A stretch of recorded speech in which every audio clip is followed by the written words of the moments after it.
In 1990, Warner Brothers Animation and Steven Spielberg brought the Looney Tunes personalities to television, but in a new way, they introduced a whole batch of new characters to the universe. Tiny Toon Adventures centered on the next generation of cartoon stars, who would learn their craft from the classic Looney Tunes, and the result was frequently funny and entertaining. With this year being the 30th anniversary of the series, it's fitting that I count down my favorite characters on the show. So grab your mallets and anvils, and let's get started. Montana Max. The main villain of the show, and inspired by Yosemite Sam, Montana Max would often flaunt his wealth, although his greedy nature also meant he was an excellent foil for the other Toons' antics, as they frequently got on his nerves. He was voiced by Danny Cooksey, who brought the needed cockiness to the role, in far contrast to his later voice work as Dave the Barbarian. The character allowed the writers to comment on capitalism, and pairing him with Elmyra led to many funny moments.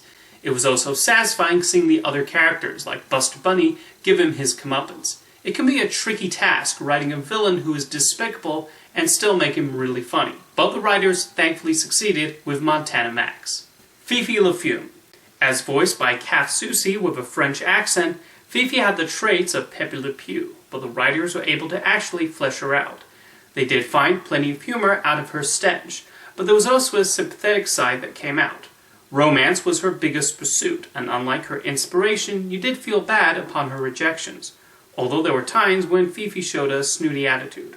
A lot of credit for this does go to Soucy. She really captured Fifi's multifaceted personality, and she's a voice actress who has such great comedic timing while highlighting her character's vulnerable side. Fifi proved so memorable, she even appeared in a cameo in the classic Animaniacs episode, Survey Ladies. She definitely ranks among the best skunk characters in media, that's for sure. Dizzy Devil. Much like the Tasmanian Devil before him, Dizzy is a ball of energy who loves spinning around and causing trouble, although we also see a softer side on occasion, and he's not nearly as villainous as his predecessor. As voiced by Maurice LaMarche, he proves a valuable member of the gang with his impressive abilities, although he also has a massive appetite. He does find himself dealing with Elmyra's animal obsession, and this does prove to have a physical effect on him. Dizzy's nature leads to many inspired physical gags, and while he's not nearly as devilish as his name implies, his ferociousness still comes through on plenty of occasions. He is more than worthy of being called a Tasmanian like his mentor. FoulMouth. A rooster with quite the explosive personality, he was based on Foghorn Leghorn and voiced by Rob Paulsen. I think Paulsen deserves a large amount of credit for the character's success, as he shifts between his calmer side and his temper tantrums. The writers mined many jokes out of his frequent outbursts, which are peppered with swear words, some censored and others softened for the sake of the children watching. The animators follow suit with the ways in which they portray FoulMouth going off the handle.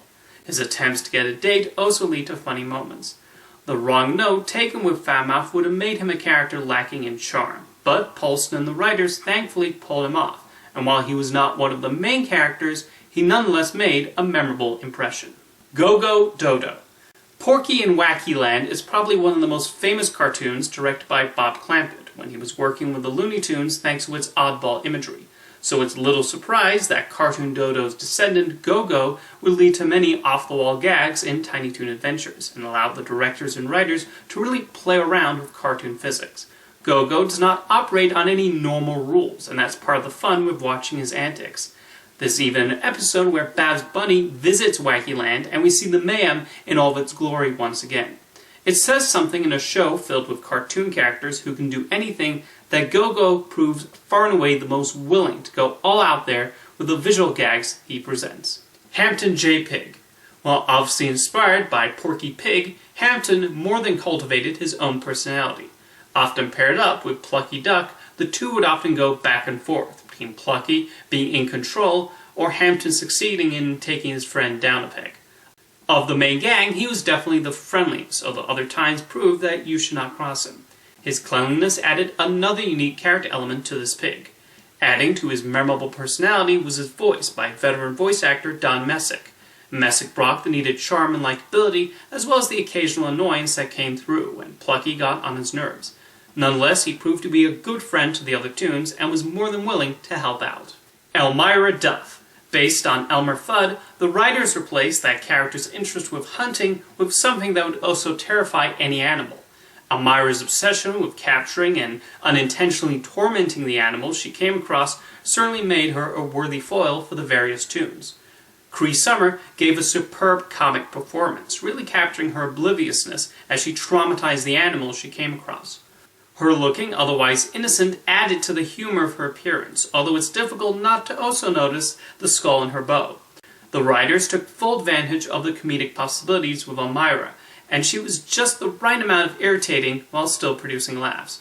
Although I'm still not entirely sure why the Warner Brothers' execs decided to give Elmyra her own series with Pinky and the Brain. That was a strange decision. But on Tiny Toon Adventures, they often found good use for this maniacal creation. Buster Bunny. The central character of the show, Buster clearly has a lot to live up to, seeing as Bugs Bunny is his mentor, and those are massive rabbit feet to fill. However, he more than handles the task, and proves to be a good leader for the other characters. His sly sense of humor more than provides its share of laughs, and Charlie Adler, who voiced Buster for the majority of the series, brought the needed edge and mischievousness to the character. The important part of this character is believing he could be just as successful as Bugs, and that ends up being a possibility, although the writers made sure he was not just a copy, and gave Buster his own personality. He proves to have good chemistry with his contemporaries and more than made for a likable lead. Babs Bunny. No relation. It may surprise some that I rank Babs higher than Buster, but I really like the manic energy she had.